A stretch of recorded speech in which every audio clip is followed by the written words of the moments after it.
How's it, guys? I'm Chris, this is Bern, and welcome to another episode of Coffee on the Couch.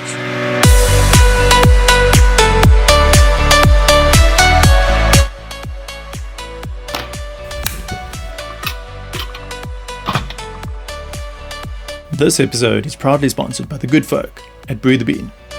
Guys, you would think looking at this backdrop we could be in front of the Zambezi River, but no, it's not. It's our very own local Coega Dam, believe it or not. Yeah, now listen, as everyone knows, Pea's been in a drought for the longest time, and in a very short space of time we've had a ton of water falling and our dams are filled up all over the place, and it's been amazing.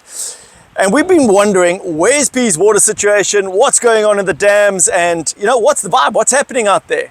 So we thought, well, we might need to ask somebody that is like got authority on the subject. And we got one of the best people to talk to on the subject, no other, and I'm so proud to say this, no other than the city's executive mayor. Oh, welcome. Okay. How are you doing? Well, and yourself. All right, thank you so much for coming out and joining us out here. No, you're welcome. Welcome. Quite All right. excited to be here. So before we get into to the serious topic of what's going on, Oh yes, no, listen, I think we can't talk about anything else until we've spoken about the Springboks. oh yeah, So, Gary, I don't... okay. I watched the game. The game started quite late, but it was absolutely worth waiting for. I'm going to make a small confession. I actually gave us no chance of winning the game. No. I'm a big Boks supporter, one of the biggest you can get, but knowing that we're playing in France, in front of a French crowd, knowing that certain people would like a Northern Hemisphere team to be in the final, and the best Northern Hemisphere team went out in Ireland, went out the previous day. So I thought they're going to try and do something to ensure that France actually makes it to the final. But lo and behold, the correct result. 100%. Well, I think a lot of people wrote off the Boks, but you know what? To beat France in Paris with that crowd, I took a headache tablet at half time. My nervous system was like shattered. I'm like, hey, yo, yalla. But you know what? We'll take the win, and dare jinx it. But I think it's a South African-New Zealand final. Just either I get agree. beaten or get one, but this close call, oh, my nerves. Look, we've beaten England quite a few times and convincingly as well in the last year or so. And we've beaten New Zealand just before the start of the World Cup. And I don't want to jinx it either, No. but I'm giving us a let's say a 70% chance of proper winning chance. the actual cup. Well, there it Nice. is from the mayor. There you go. Springboks, bring it home. All right. So getting to the more serious topics, what's happening with our dams throughout the metro? How are our dams situated? Where's the levels? What's going on? Yes, look, it's looking good. Okay. It's much better than where we were a couple of months ago. We thank all the people. Firstly, for praying for the rain. Right. Those who complied in terms of conserving water, not wasting any water. We were less than 10% at one stage. Day zero was staring us in the eyes. It was looming. It was looming. And know what we can now confidently say, when we entered, we saw the figures up. We had 101% here at the Coega Dam. The other dams are all except the Mpofu Dam. The thing about the Mpofu Dam is the Churchill Dam has to overflow into the Mpofu Dam for the Mpofu Is Dam that how that thing falls out? to fill up. And we get our water basically from the Mpofu Dam, Right. the metro. Yeah. The water that comes through here is mostly for irrigation. 70% of it is for irrigation only. Okay. The 30% or so that goes into the system, and we do use some of the water coming from here, but this is mostly for For the irrigation. Okay. I mean, I remember coming here a few months ago, and the dam level literally was at 4%. Correct, We yes. could almost see the mud at the Yeah. bottom, and months later, 101%. I mean, when was the last time that the dam was overflowing? Do That was we like know? 7 Look, years ago, I think. The drought was 8 years, eh? Yeah. 8 years. But there's a saying that we use in politics that they say, in times of peace, you must prepare for war. In times of war, you must prepare for peace. I think the same goes for the drought. In times of drought, you must prepare for the rain. In times of floods, prepare for the flood. Actually, in times of flood, now you must again prepare in case we get another drought. That is why to lift the water restrictions, that's an important topic to touch on. Yeah. To lift the water restrictions, we need to get the go-ahead from the Department of Water and Sanitation. That's not the competency that lies with the municipality. They will give us the go-ahead. No, there's I recently learned this. There's two types of droughts. It's the meteorological drought, and then you get the other drought, which is the hydrological drought. Right. So the meteorological drought has been broken. That's the long drought, no rain falling, and the hydrological drought is the actual supply of water to the residents of the metro. So we still struggling with our infrastructure as well. We're in a similar situation as to Johannesburg, for example. They got water, but the infrastructure is bad.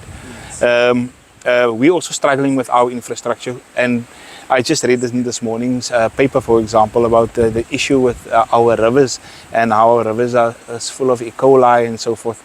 But the issue there is, and this is where our officials are at their wits' end, is the vandalism.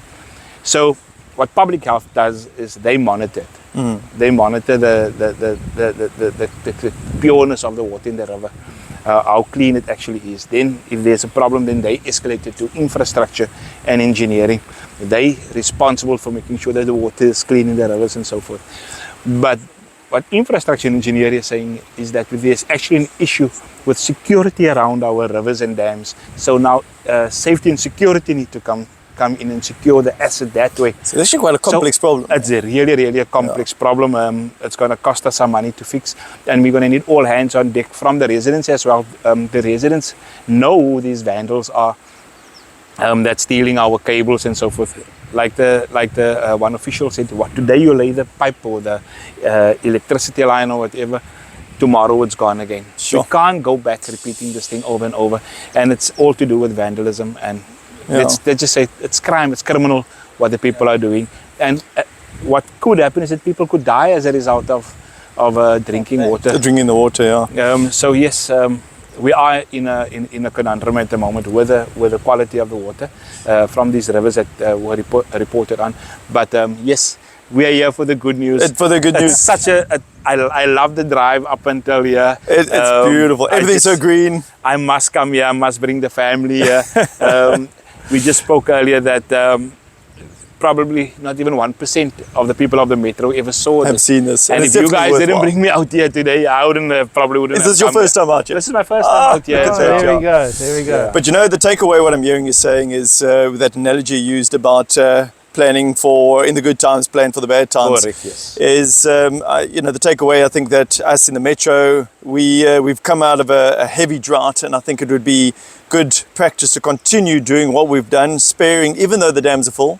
I'd imagine it's a great idea to continue with that behavior. It's a good behavior, is to, while things are full, let's keep them as full as long as possible. Okay, so we're not totally out of the woods yet. No, we're not. But we are thankful for the rain. We're thankful for the overflowing dams and all the water we have right now.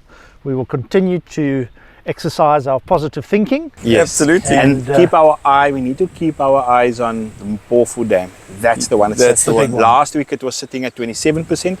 Today it's sitting at 34%, and it keeps on climbing. Let's hope it gets to the 50, 60, 65% That is fantastic news. level, so that we can actually do away with the water restrictions. 100%. And decrease the tariffs as well. Oh, awesome. Guys, well, the mayor, executive mayor is a very busy man, and he's got to get back to Port Elizabeth. So this is as long as we've got. But for those of you who haven't met the man in person, he's a hell of a nice guy. We picked up the phone, we took a gamble. He absolutely said yes in a flash. Jumped on board, jumped in a car, came down to join us on Coffee on the Couch, and we are so grateful for that. And if you do happen to see him in the street, give him a smile, shake his hand. He's actually a very lacquer oak, and we are very grateful for you joining us. Thank you so much. Thank you so much. Hopefully we should have done this long ago already. I'm just so glad that I came here with you guys. Thanks for bringing me out here. Gary, thank you so much for your time. So there we go, guys. We've now met the mayor. We know who the guy is, and we're looking forward to seeing what he's going to do for our city. And once again, thank you so much for your time. Next episode, we've got something specifically for our buyers and our sellers. We've got a little bit of inside trading, don't we, Burton? We do. Right, so we've got little tips that Bern and I are putting together of what you as a buyer and you as a seller, coming from a property broker, what you need to look out for when you're buying a house, when you walk into a home, what to look out for. And as a seller, we've got some wicked tips for you guys to get your house ready for the market, to get the best experience out of selling your house in the shortest possible time and getting the best price. Thanks so much for watching, guys. Catch you next time. Catch you on the next one. Cheers, eh?